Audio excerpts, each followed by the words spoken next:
Di tengah gejolak abad ke-20, sebuah imperium besar runtuh. Dari abunya, sebuah konflik pun lahir. Konflik di Tanah Suci Palestina yang sering kita saksikan kini. Akar sejarahnya jauh lebih dalam dari yang mungkin kita duga. Ini bukan hanya tentang deklarasi atau perebutan wilayah. Ada warisan dari sebuah keputusan monumental. Keputusan itu diambil oleh seorang tokoh visioner, ribuan kilometer jauhnya. Tokoh itu adalah Mustafa Kemal Atatürk. Dialah pendiri Republik Turki modern. Keputusannya menghancurkan peninggalan masa lalu dan membangun negara baru. Ia melakukannya di atas puing-puing Kesultanan Utsmaniyah. Tanpa disadari, tindakan Atatürk menulis ulang takdir jutaan orang, terutama di Timur Tengah. Pertanyaan besarnya, bagaimana seorang pemimpin fokus reformasi negerinya, namun secara tak langsung menjadi pemain kunci dalam drama geopolitik Palestina yang terus berlanjut? Bersama, kita akan mengurai benang-benang sejarah yang rumit ini, melintasi waktu dan batas negara. Semua berdasarkan sumber-sumber terpercaya. Kita akan mengacu pada biografi terkemuka, seperti Atatürk, The Biography of the Founder of Modern Turkey, oleh Andrew Mengo. Juga analisis mendalam dari A History of the Modern Middle East, karya William L. Cleveland dan Martin P. Banton. Mari kita pahami bagaimana satu keputusan historis membentuk nasib yang kita saksikan hari ini.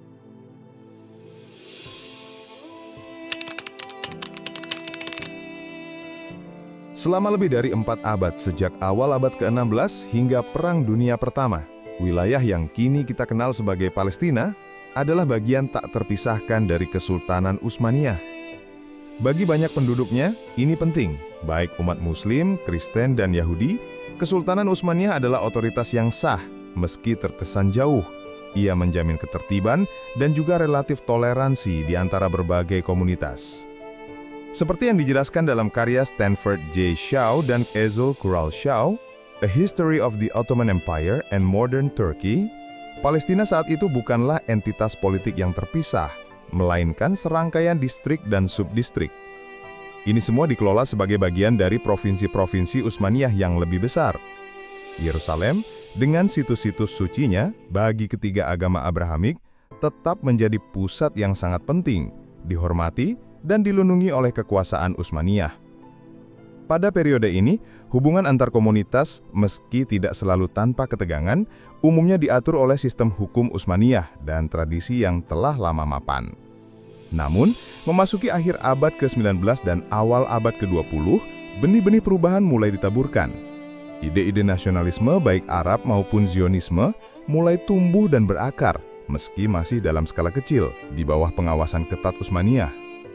Meski secara internal masih mengelola wilayahnya, kekuatan Utsmaniyah secara global mulai merosot.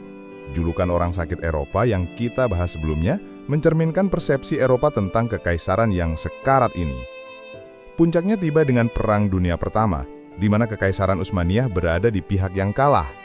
Kekalahan ini bukan hanya menandai akhir sebuah era, tetapi juga membuka pintu bagi intervensi kekuatan asing dan secara fundamental mengubah peta serta takdir Palestina.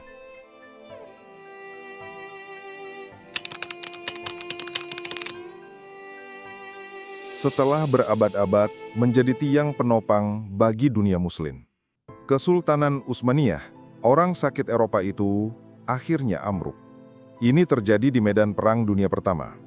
Kekalahan besar itu memicu invasi asing ke jantung Anatolia. Di tengah kehancuran ini, muncul seorang tokoh karismatik. Dialah Mustafa Kemal, yang kemudian kita kenal sebagai Atatürk. Ia akan mengubah segalanya.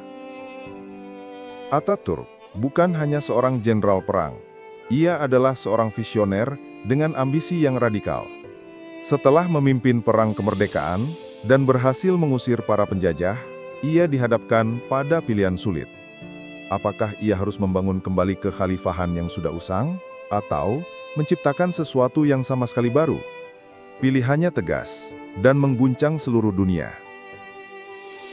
Menurut biografi Atatürk, The Biography of the Founder of Modern Turkey, yang ditulis oleh Andrew Mengo, Mustafa Kemal secara sistematis membongkar struktur lama.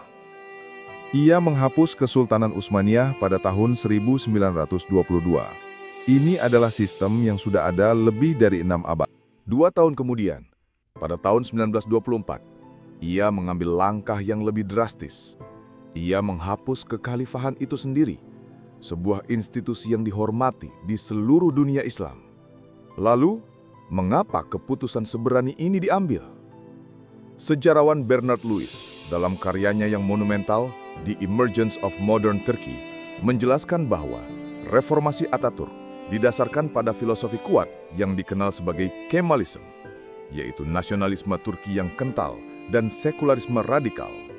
Baginya, kesultanan dan kekhalifahan adalah simbol kemunduran, sebuah keterikatan pada masa lalu yang menghambat modernisasi Turki menuju peradaban Barat. Dengan menghapus kekhalifahan, Atatürk tidak hanya mengubah wajah Turki, ia juga mengirimkan gelombang kejut ke seluruh dunia Muslim. Palestina, yang selama berabad-abad menjadi bagian dari wilayah Utsmaniyah dan berada di bawah payung kekhalifahan, tiba-tiba kehilangan pelindungnya. Identitas politik dan keagamaan yang terikat pada kekhalifahan mendadak lenyap. Inilah momen krusial dalam drama geopolitik kita. Tanpa adanya otoritas Utsmaniyah atau kekhalifahan yang diakui luas, wilayah-wilayah Arab, termasuk Palestina, menjadi lebih rentan terhadap ambisi kekuatan eksternal. Seperti yang dianalisis dalam studi sejarah Timur Tengah modern, misalnya dalam buku A History of the Modern Middle East oleh William L. Cleveland dan Martin P. Banton, pembubaran kekhalifahan secara efektif menghapus satu-satunya institusi supranasional yang secara simbolis mempersatukan umat Muslim dan memberikan klaim historis atas tanah suci. Ruang kosong itu kini siap diisi oleh kekuatan baru, dan inilah yang akan kita bahas di segmen selanjutnya.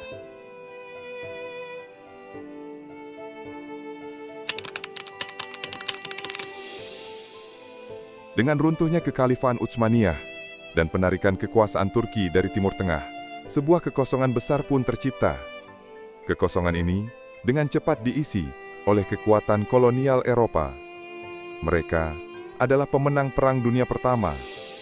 Ini bukan kebetulan, hasil dari perjanjian rahasia, seperti kesepakatan Sykes-Picot.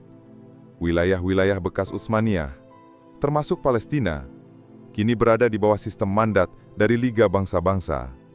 Khususnya Palestina, wilayah ini diserahkan kepada Inggris. Ini disebut mandat Inggris atas Palestina, sebagaimana dijelaskan dalam A History of the Modern Middle East oleh William L. Cleveland dan Martin P. Banton. Mandat ini bukan sekadar administrasi biasa, ada tujuan yang lebih besar. Tujuannya terkait Deklarasi Balfour tahun 1917. Dokumen ini adalah janji Inggris untuk mendukung pembentukan tanah air nasional bagi orang-orang Yahudi di Palestina. Sebuah janji yang dikeluarkan bahkan sebelum mandat resmi dimulai. Deklarasi Balfour dan implementasinya di bawah mandat Inggris secara fundamental mengubah dinamika di Palestina. Bagi komunitas Zionis, ini adalah harapan yang lama dinanti, sebuah jalan menuju tanah air mereka. Namun, bagi mayoritas Arab Palestina, ini adalah pengkhianatan besar, sebuah ancaman terhadap hak-hak mereka dan identitas mereka di tanah leluhur. Ketegangan pun meningkat tajam. Tanpa adanya payung kekhalifahan Utsmaniyah yang secara historis dianggap pelindung, dan dengan otoritas Inggris yang kini berkuasa dengan agenda yang jelas, aspirasi nasionalisme Arab dan Zionisme berbenturan secara langsung. Inilah bibit konflik abadi yang kita saksikan hari ini. Sebuah konflik yang tumbuh subur di lahan yang ditinggalkan Utsmaniyah dan disirami oleh kebijakan kekuatan asing. Bagaimana Turki modern yang diasaskan oleh Atatürk memandang semua ini? Itulah yang akan kita selidiki di segmen terakhir.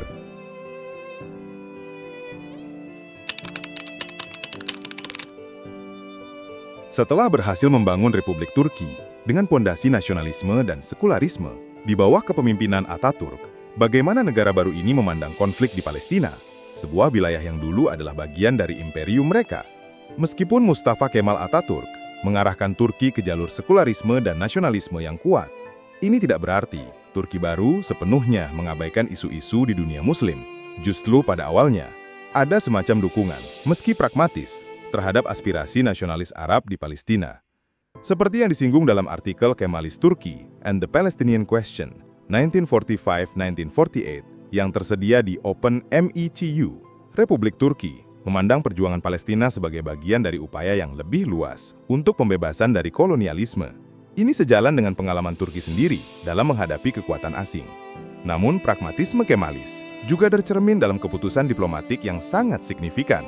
Meskipun Ataturk sudah wafat pada tahun 1938, pada tahun 1949, hanya setahun setelah pembentukan Israel, Turki mengambil langkah mengejutkan. Turki menjadi negara mayoritas Muslim pertama yang secara resmi mengakui negara Israel. Mengapa keputusan ini diambil? Analisis dari The Washington Institute dalam artikel Turkish-Israeli Ties in the Context of Israeli-Arab Tension menunjukkan bahwa ini adalah langkah strategis Turki. Ini adalah upaya membangun aliansi dengan Barat dan mengamankan posisinya dalam tatanan dunia pasca Perang Dunia Kedua. Sebuah keputusan yang didasarkan pada kepentingan nasional Turki yang sekuler, bukan pada identitas keagamaan semata. Langkah ini menunjukkan kompleksitas warisan Ataturk yang masih membentuk geopolitik hingga hari ini.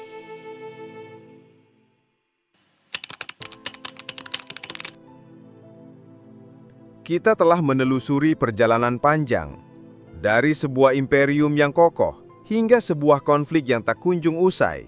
Jelas sudah bahwa keputusan Mustafa Kemal Atatürk untuk membubarkan kekhalifahan Utsmaniyah memiliki dampak yang sangat besar. Dampaknya tidak hanya terasa di Turki, namun juga meresonansi hingga ke setiap sudut Timur Tengah, khususnya di Palestina. Tindakan Atatürk secara tidak langsung menciptakan sebuah kekosongan kekuasaan. Kekosongan itu segera diisi oleh kekuatan kolonial dan ambisi nasionalis. Sejarawan William L. Cleveland dan Martin P. Bunton dalam A History of the Modern Middle East menegaskan bahwa pembubaran kekhalifahan adalah salah satu peristiwa paling transformatif bagi dunia Muslim di abad ke-20, dan konsekuensinya masih kita rasakan hingga hari ini. Drama geopolitik di Palestina adalah warisan dari banyak faktor, tetapi peran Atatürk dalam mengakhiri era Utsmaniyah dan membuka pintu bagi tatanan baru adalah bagian tak terpisahkan dari narasi tersebut. Sebuah babak krusial dalam sejarah yang terus ditulis. Semoga analisis berbasis sumber ini memberikan pemahaman baru tentang kompleksitas konflik Palestina, sebuah konflik yang akarnya terentang jauh ke masa lalu. Jika konten ini bermanfaat, jangan lupa like video ini, subscribe ke channel Langit Narasi, dan nyalakan lonceng notifikasi. Jika menurut Anda ini penting, mohon sebarkan juga. Terima kasih telah menyaksikan.